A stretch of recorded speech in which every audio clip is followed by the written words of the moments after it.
YouTube family welcome to my new vlog. આજના વ્લોગમાં તમારું સ્વાગત છે. આજે બનાવી છે સ્પેશિયલ રેસિપી, દરેક ગુજરાતીના ઘરમાં બનતી એવી ગુજરાતી કઢી. પણ ગુજરાતી કઢીને સ્પેશિયલ કઈ રીતે બનાવી અને એકદમ સરળતાથી સ્વાદિષ્ટ બનાવી એ વિડીયો આપણે બનાવ્યો છે, તો વિડીયોમાં એન્ડ સુધી બન્યા રહેજો. તો આજે બનાવી છે આપણે બ્લેન્ડર મારીને સ્પેશિયલ કઢી, એકદમ ઘટ અને સ્વાદમાં બેસ્ટ એવી કઢી. તો કઢીનો રેસિપીનો વિડીયો જોવો હોય તમારે તો વિડીયોમાં એન્ડ સુધી બન્યા રહેજો. અને ચેનલમાં નવા આવ્યા હોય તો ચેનલને કરી દેજો સબસ્ક્રાઈબ. કઢી બનાવવા માટે તો સૌપ્રથમ લઈ લીધી છે તપેલીમાં અહીંયા છાશ. હવે આપણે તપેલીમાં જ બધા જ મસાલા એડ કરી દેશું, અલગથી કંઈ નાખવાનું નથી. તો અહીંયા છાશમાં જ હવે નાખશું સુધારેલા ટમેટા.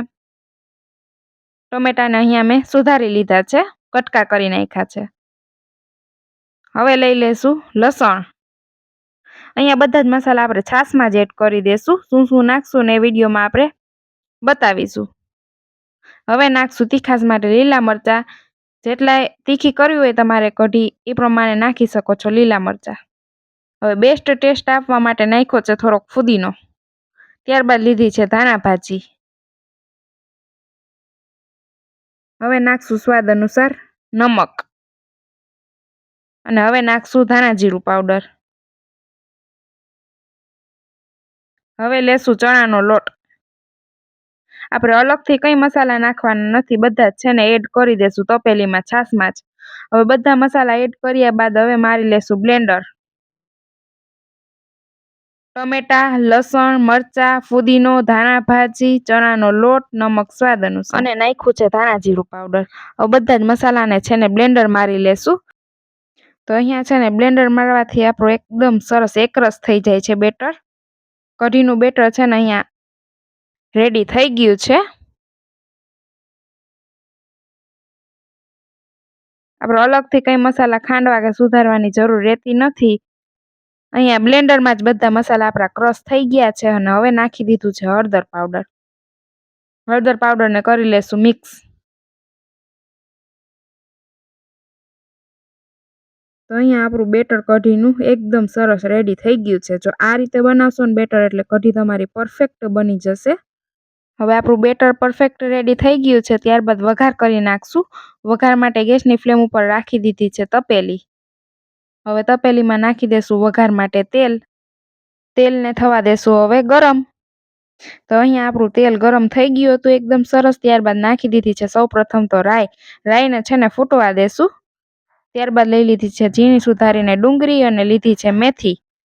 તો અહીંયા રાઈને ફૂટ્યા બાદ નાખી દેશું ડુંગળી અને મેથી. બંનેને એકદમ સરસ પાકવા દેશું. ત્યારબાદ લીધી છે હિંગ. હવે કરી લેશું મિક્સ અને પાકવા દેશું ડુંગળી બ્રાઉન થઈ જાય ત્યાં સુધી. તો અહીંયા છે ને ડુંગળી પાકવા માંડી હતી. ત્યારબાદ લઈ લીધા છે મીઠા લીમડાના પાન. લીમડાના પાનને પણ એકદમ સરસ પાકવા દેશું.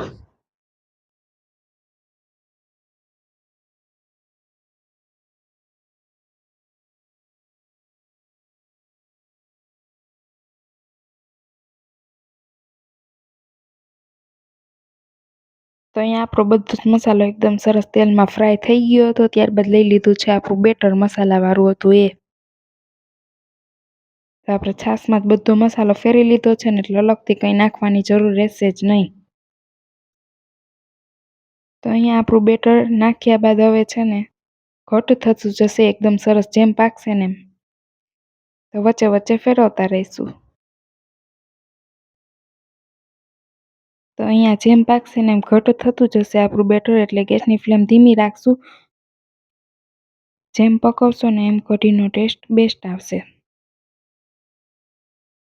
તો અહીંયા આપણું બેટર એકદમ સરસ ઘટ થતું જાય છે. તો હવે આપણે નાખીએ છીએ પાણી. પાણી આપણે કઢી છે ને જેટલી પકવવાનો ટાઈમ હોય ને એટલું નાખવાનું છે.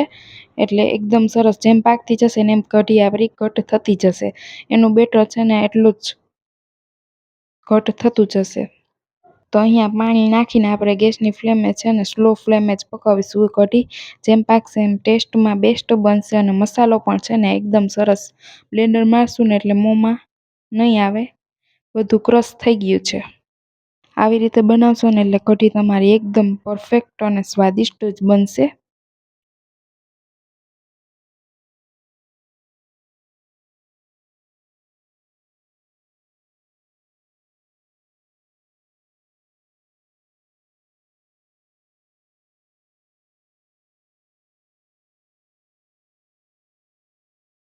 તો અહીંયા આપણી કઢી છે ને એક બાજુ પાકતી હતી ને એક બાજુ તૈયાર થઈ ગઈ હતી સ્વાદિષ્ટ પીળી ખીચડી. જીરાથી વઘારેલ અને હળદરવાળી એકદમ સ્વાદિષ્ટ લાગે છે કઢી સાથે ખીચડી. તો આપણી ખીચડી છે ને એક બાજુ રેડી થઈ ગઈ હતી અને કઢીને છે ને પાકવા દેશું. તો અહીંયા 10 મિનિટ જેવું થઈ ગયું હતું અને એકદમ સરસ સ્વાદિષ્ટ બ્લેન્ડરવાળી કઢી છે ને આપણી રેડી થઈ ગઈ છે. સ્વાદિષ્ટ કઢીની રેસિપીનો વિડીયો કેવો લાગ્યો કમેન્ટ કરીને જરૂરથી જણાવજો. અને આ રેસિપીનો વિડીયો ગમ્યો હોય તો વિડીયોને કરી દેજો લાઇક, શેર અને ચેનલને સબસ્ક્રાઈબ.